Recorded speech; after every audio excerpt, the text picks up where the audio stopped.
नमस्कार, आप देख रहे हैं देश हित और मैं मौजूद हूँ नरेला विधानसभा क्षेत्र के अलीपुर के शहीद स्मारक में, जिसे 2013 में कांग्रेस की सरकार यानी कि पूर्व सीएम शीला दीक्षित ने बनवाकर यहाँ पर स्थापित किया था। लेकिन अब इसकी हालत बेहद ख़राब है। ना तो डीडीए विभाग इसकी देखरेख कर रहा है और ना ही एसडीएम कार्यालय की तरफ से और ना ही बीडीओ ऑफिस की तरफ से। आपको बता दें, इस गांव के लोगों ने और आसपास के गांव के लोगों ने आज़ादी के टाइम पर शहादत दी थी, जिनकी प्रतिलिपि यहाँ पर लगाई गई है।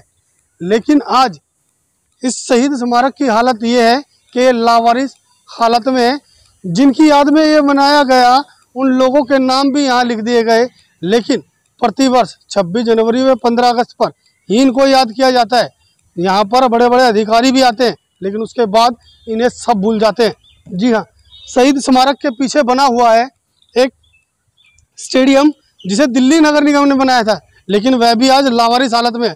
और आज हालात इतने ख़राब है कि यहाँ की रेख देख ना होने की वजह से यहाँ पर जहरीले जानवर भी पनपने लगे हैं, जो आसपास के मकानों में जाने लगे हैं, जिसको लेकर यहाँ के स्थानीय लोगों ने आज ब्लैक कोबरा को देखा और उसकी जानकारी एक बचाव दल को दी। जिसके बाद एक टीम यहाँ पर पहुँची और टीम यहाँ पर पहुँचने के बाद उस टीम ने उस जहरीले सांप को पकड़ा। बताया जा रहा है कि ब्लैक कोबरा था और ब्लैक कोबरा को पकड़कर वो टीम अपने साथ ले गई है। मेरा नाम अशोक टोकस है, मैं यहाँ का स्थानीय नागरिक हूँ, अलीपुर गांव का।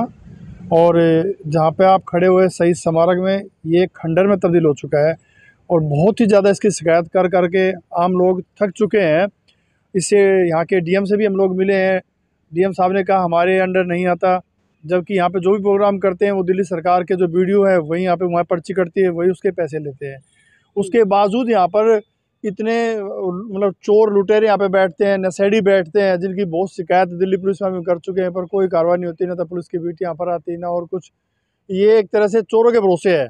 बना तो दिया है सरकार ने करोड़ों रुपए की लागत से, जनता का पैसा था वो, किसी नेता का पैसा नहीं होता, वो जनता का पैसा था। जनता का पैसा बर्बाद कर रहे हैं। जगह जगह जितने भी समुदाय केंद्र बने हुए हैं, उनकी बाद में देख रेख नहीं होती है, कहीं नहीं होती। पूरी दिल्ली में जितने भी चौपाट बनती है, बना तो देते हैं, लेकिन जिम्मेदारी जवाबदेही किसी भी संस्था के नहीं, किसी अधिकारी के नहीं है। किसकी जवाबदेही किसकी? अगर इसमें नुकसान होता है, चोरी होता है, कौन जिम्मेदार है? हम जैसे चोरों से भिड़ते रहते हैं, कंप्लेंट करते रहते हैं, कोई सुनवाई नहीं होती। अभी क्या हालत है, क्या हुआ है अभी ताज़ा मामला? अभी ताज़ा मामला यहाँ ये हुआ कि यहाँ पे एक ब्लैक कोबरा सांप निकला। इधर से पास में कई मकान घरों में गया था, पास में एक हॉस्पिटल है, कोई निजी हॉस्पिटल किसी का, उसके पास में था वो काफ़ी।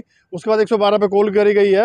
काफ़ी देर के बाद हाँ पुलिस जल्दी पहुँच गई, पुलिस ने जल्दी उसको संज्ञान में लिया और किसी को बुलाया वहाँ से, फिर उसको पकड़ के ले गए।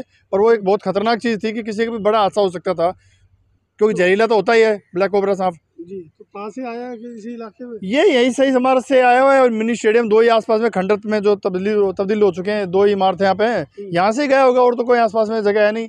एक पशु चिकित्सालय दिल्ली सरकार का, वो भी खंडर हो चुका है, बहुत उसकी शिकायत दे चुके हैं, लेकिन दिल्ली सरकार उस पर कोई ध्यान नहीं दे रही है कि उसका कोई बजट पास करे, वो एक अच्छी इमारत बन सके। वहाँ पे काफ़ी लोग आते हैं अपने पशुओं के लेके, वो भी लोग वहाँ परेशान रहते हैं। तो बहुत सी आगे समस्या है जो जनता उठाना चाहती है कि अधिकारियों तक पहुँचे। मैं भी अपनी आवाज़ पहुँचा रहा हूँ कि इस जनता की, गाँव की आवाज़ को अधिकारी लोग सुने और यहाँ पे संज्ञान लें और इसकी देखरेख की जाए।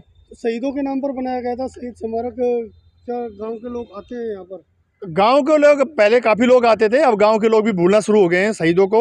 और जिस तरह से समाज होता जा रहा है आज के टाइम, शहीदों को सब भूलते ही जा रहे हैं। केवल दिवा जलाने के लिए दिवाली पे या किसी प्रोग्राम में फ़ोटो खिंचवाने के लिए आ जाते हैं, वरना यहाँ पे कोई नहीं आता है। और उसके बाद यहाँ पे आना चाहिए, क्योंकि उनकी बदौलत से आज हम आज़ादी हमने ली है, हम आज़ाद, अब सांस ले रहे हैं आज़ादी में। लेकिन आज यहाँ पर सब लोग सोए हुए हैं। लेकिन कहीं ना कहीं उन अधिकारियों और विभागों पर बड़ा सवाल खड़ा होता है जिनको ये हैंडओवर किए गए थे, लेकिन आज ये लावारिस हालत में। ऐसी ही खबरों के लिए आप हमारे साथ बने रहिए। दिल्ली से देश हित के लिए प्रदीप उज्जैन की रिपोर्ट।